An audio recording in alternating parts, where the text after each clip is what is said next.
नमस्कार दोस्तों, मैं भरत डंगवाल प्रगति कोचिंग सेंटर में आपका स्वागत करता हूं। दोस्तों, हमारा उत्तराखंड का इतिहास चल रहा है और इस उत्तराखंड के इतिहास में कल हमने जो देखा था प्राग ऐतिहासिक काल देखा था। और इस प्राग ऐतिहासिक काल में हमने जो देखा था वो आपका पुरा पाषाण काल, मध्य पाषाण काल और नवपाषाण काल।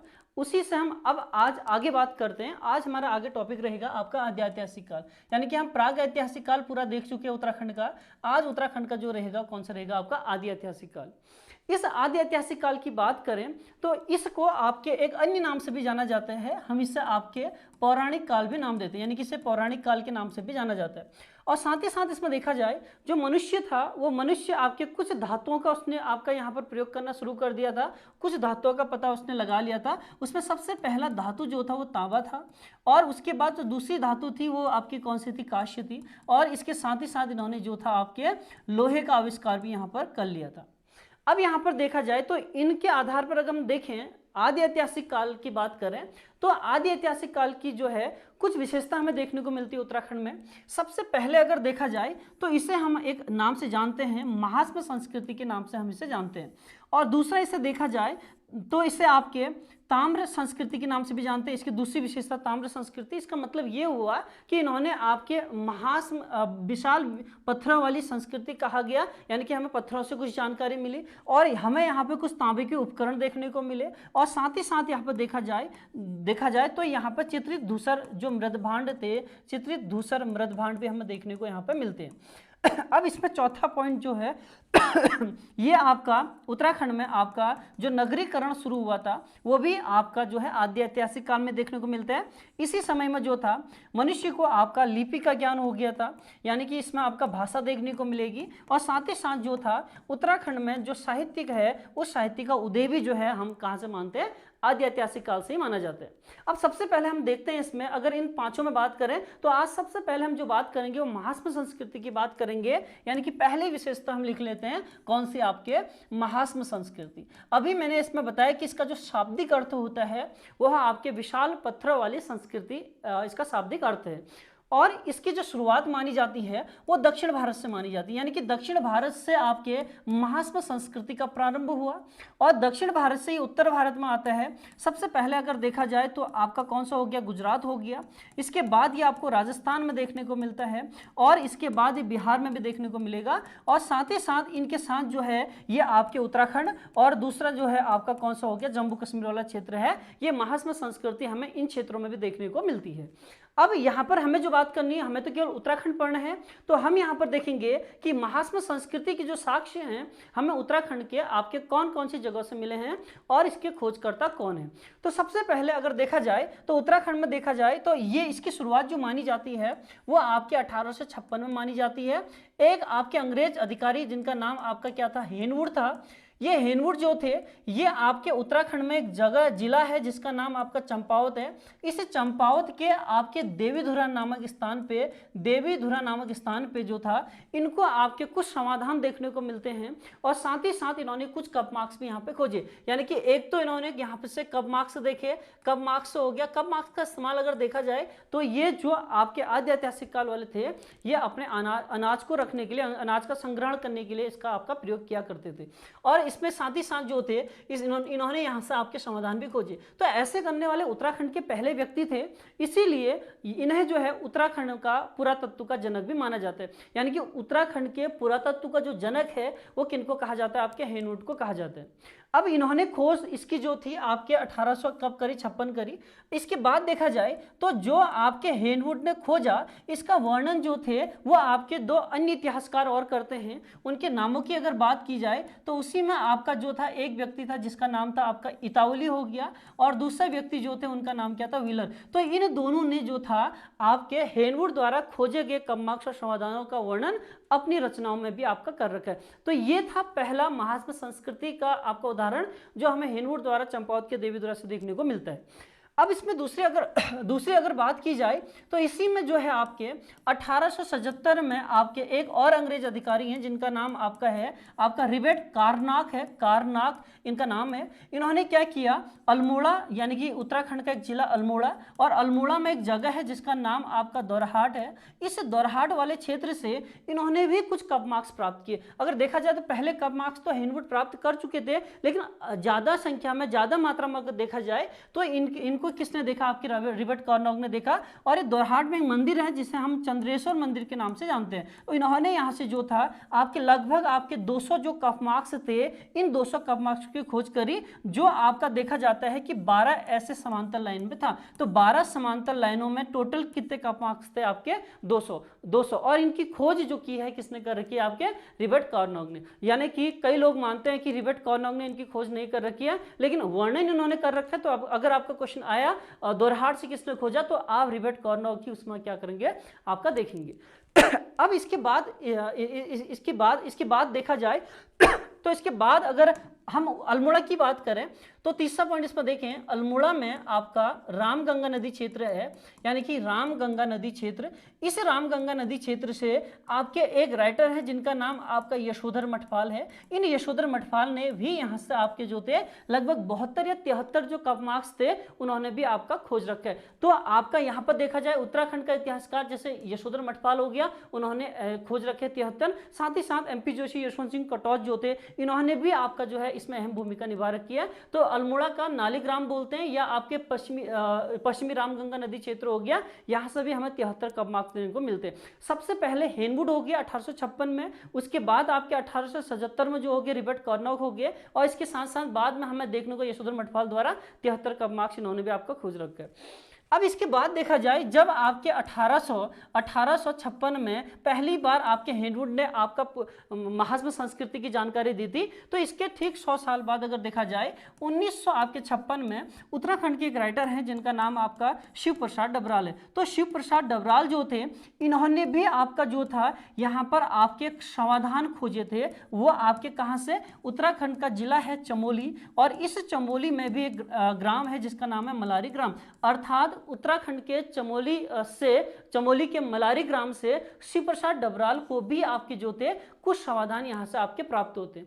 अब ये था कि जब इस समय का जो मनुष्य था, अगर किसी को दफनाता था, अगर उसने इसको ऐसा दफनाया, तो उसकी ज़रूरतमंद की जो जो चीज़ें होती थी, जो अपने अंतिम समय में जो भी उसने इस्तेमाल किया होता था, तो वो भी उसके साथ में गाड़ देता था। कहने का मतलब उनको भी उनके साथ में दफना देता था। जैसे आपके खाने पीने का जैसे आपका तस्तरी हो गया, कटोरा हो गया, इस तरीके से हमें ये सारी चीज़ें यहाँ पर देखने को मिलती है। और साथ ही साथ जो था इसमें हमें एक लोहे का फलक भी मिलता है।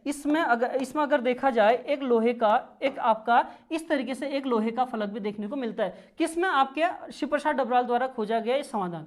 अब यहीं पर जो था ये लोहे का टुकड़ा, लोहे का फलक जो था पहली बार मिला था। तो उत्तराखंड में अगर आपसे पूछा जाए सबसे पहला लोहे का फलक कहां से प्राप्त होता है, तो वो आपके मलारी ग्राम से किसने खोजा, आपके शिव प्रसाद डबराल ने। अर्थात समाधान के साथ ही उन्हें ये आपका मिला हुआ था। अब इसके बाद क्या हुआ कि जो आपके समाधान जो थे मलारी ग्राम से आपके शिव प्रसाद डबराल ने खोजे, उसी प्रकार से जो था अल्मोड़ा में एक आपका सनड़ा ग्राम है, और एक साथ ही साथ एक आपका बेसड़ा ग्राम है, भिकियासैंण के आसपास में पड़ता है। तो यहाँ से अगर देखा जाए तो यहाँ से भी आपके मलारी ग्राम जैसे ही समाधान देखने को मिलते हैं। अब इनको यहाँ पे नाम दिया गया है, ये लोग इनको या तो आपके शिष्ट बोलते हैं, और साथ ही साथ जो है इसे आपका क्या कहा गया, आपके अर्ण बरियल के नाम से भी जाना जाता है। अर्ण बरियल बोलिए या शिष्ट बोलिए, ये आपके सन्नड़ बेसड़ा ग्राम से मिले जो आपके समाधान है उनको आपका नाम दिया गया।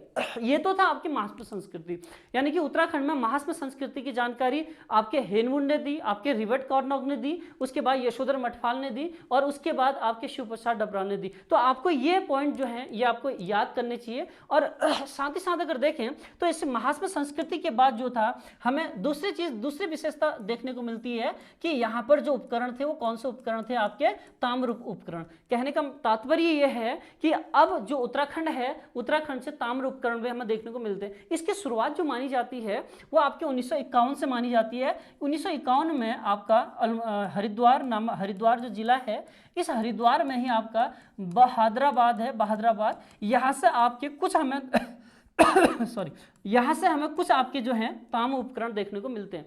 यानी कि पहली बार आज़ादी की बात अगर देखा जाए तो पहले ताम उपकरण जो होते हैं वो आपके बहादुराबाद, आपके हरिद्वार कनखल के पास में है। यहाँ से हमें कुछ ताम्र उपकरण मिले, जैसे आपके मृद भांड हो गए, इस टाइप से हमें यहाँ पर देखने को मिलते हैं, और मृद भांड के साथ साथ जो है ताम्र उपकरण भी देखने को मिलते हैं। अब सबसे पहले देखा जाए, इसके बाद जो था आपके, हाँ एक चीज़ इसमें सुधारना, यहाँ पर जो था सबसे पहले 1951 में ये खोजा गया, 1951 में ये खोजा गया। 1952 में जो था ये काम यज्ञदत्त शर्मा को दे दिया जाता है, यानी कि यज्ञदत्त शर्मा जो थे वो आपके इस पे अध्ययन करते हैं, तो 1952 में उनको भी कुछ उपकरण मिलते हैं। आप इस चीज़ को यहाँ पर सुधार लेना कि यहाँ पर जो था जो आपके ताम्र जो उपकरण है हमें आपके 1951 में देखने को मिलते हैं, और उसके बाद जो थे यज्ञदत्त शर्मा को ये कार्य दिया गया, तो उन्होंने ये कार्य किया और 1952 में उन्होंने भी यहाँ पे ताम्र उपकरण देखे। अब ये जो ताम्र उपकरण मिले, इन ताम्र उपकरणों को अभी आपके जो आपके हरिद्वार में गुलकुर कांगड़ी विश्वविद्यालय है, वहाँ पर आपको इनको रखा गया। अब इसके बाद देखा जाए तो ये तो आपका 1951 के आसपास की बात है। बाद में जब आपका देखा जाए गढ़वाल विश्वविद्यालय बना, उसी समय पर आपके कुमाऊं विश्वविद्यालय भी बना, तो यहाँ पे जो आपका इतिहास विभाग था उन्होंने क्या किया, उन्होंने यहाँ पर भी खोजबीन शुरू करी। तो उन्हें यहाँ पर आपका एक तो आपका थापली हो गया पौड़ी गढ़वाल में, और दूसरा उत्तरकाशी में आपका कौन सा हो गया, आपका पुरौल हो गया। पुरौल उत्तरकाशी और थापली पौड़ी गढ़वाल, इन दो जगहों से भी इन्हें जो है आपके ऐसे आपके ताम्र उपकरण हो गए। साथ ही साथ जो थे आपके चित्रित धूसर मृद भांड भी देखने को मिलते हैं।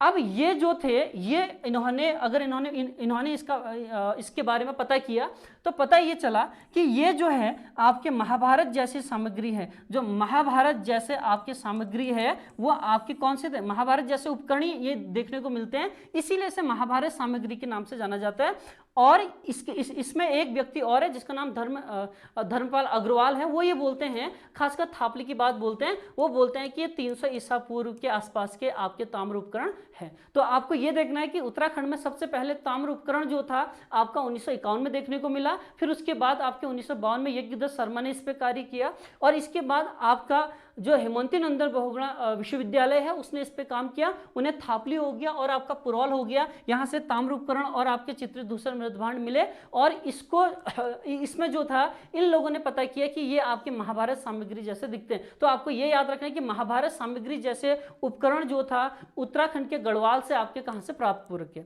इसके बाद 1998 के आसपास में जो था ये आपका कुमाऊं विश्वविद्यालय जो आपका नैनीताल था, यहीं पर आपके MP जोशी और एक और हैं आपके BDS नेगी जो थे, इन दो लोगों ने भी इस पे कार्य किया।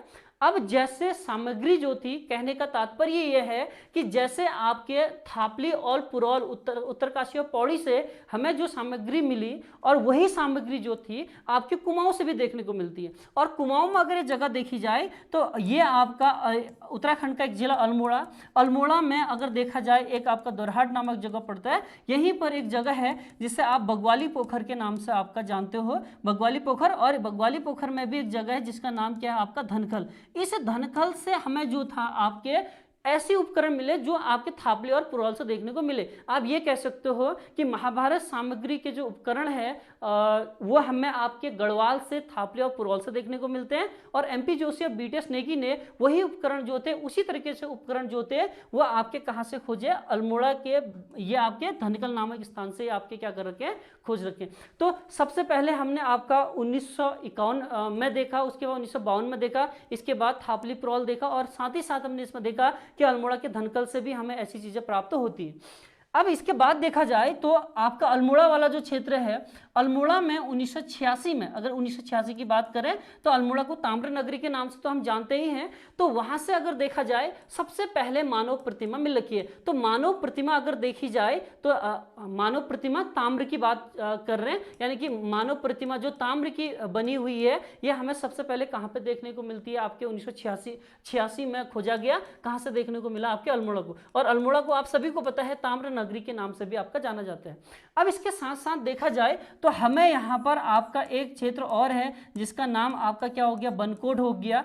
इसी में आपका एक जगह और है जिसका नाम आपका नैनी पातल हो गया। तो ये दोनों जगह जो है ये तो आपके शेराघाट में पड़ता है, अर्थात जो पिथौरागढ़ वाला क्षेत्र है, इन क्षेत्रों से भी हमें जो है आपके कुछ उपकरण मिले हैं, यानी कि कुछ ताम्र उपकरण आपको देखने को मिलते हैं। अगर देखा जाए तो ये आपके नैनी पातल वाले जो उपकरण अभी हैं ये आपके अल्मोड़ा संग्रहालय में आपके रखे गए। तो ये तो था हमें उत्तराखंड के किन किन जगहों से आपके ताम्र उपकरण देखने को मिले हैं। तो आप इस वीडियो को ध्यान से देखिएगा, एक एक चीज को देखिएगा कि हमें कहाँ कहाँ से सारे के उपकरण आपको मिले हैं। तो ये ताम्र हमने सबसे पहले इसमें महास्म संस्कृति देखा, उसके बाद जो दूसरा था हमने ताम्र उपकरण देखे। इसके अलावा अगर हमने तीसरी विशेषता मैंने आपको बोला था कि इससे आपके चित्रित धूसर मृद भांड भी यहाँ पर देखने को मिलते हैं, तो मैंने इसी में आपका जोड़ दिया था, जैसे थापली हो गया, आपका पुरौल हो गया, यहाँ से हमें कुछ चित्रित धूसर मृद भांड देखने को मिलते हैं। और इसके अलावा देखा जाए, अब नगरीकरण की बात कर दी जाए तो इस समय पे जो थे महाभारत कालीन नगर क्षेत्र देखा जाए तो उसमें सबसे पहला उसमें कौन सा आता है, आपका कालकुट वाला क्षेत्र आता है। ये कालकुट वाला क्षेत्र महाभारत काल का ही है। इसमें देखा जाए आप आगे चल के शत्रुघ्न पढ़ोगे, ये भी आपका जो है आपके महाभारत कालीन ही है। इसके अलावा अन्य हम नगरीकरण में देखेंगे तो जैसे आपका गोपीशाण वाला क्षेत्र हो गया, कनखल वाला क्षेत्र हो गया, ये सारे नगरीकरण आप इसमें देख सकते हो। तो हम इन नगरों को जो है वो जब हम आपका जैसे कुणिंद वंश पढ़ाएंगे उसी समय में कालकुट की भी बात करेंगे। तो ये उत्तराखंड में आपका क्या था, आपका आदि ऐतिहासिक काल। तो हमें आदि ऐतिहासिक काल की जानकारी जो है उत्तराखंड के इन क्षेत्रों में आपके देखने को मिलती है।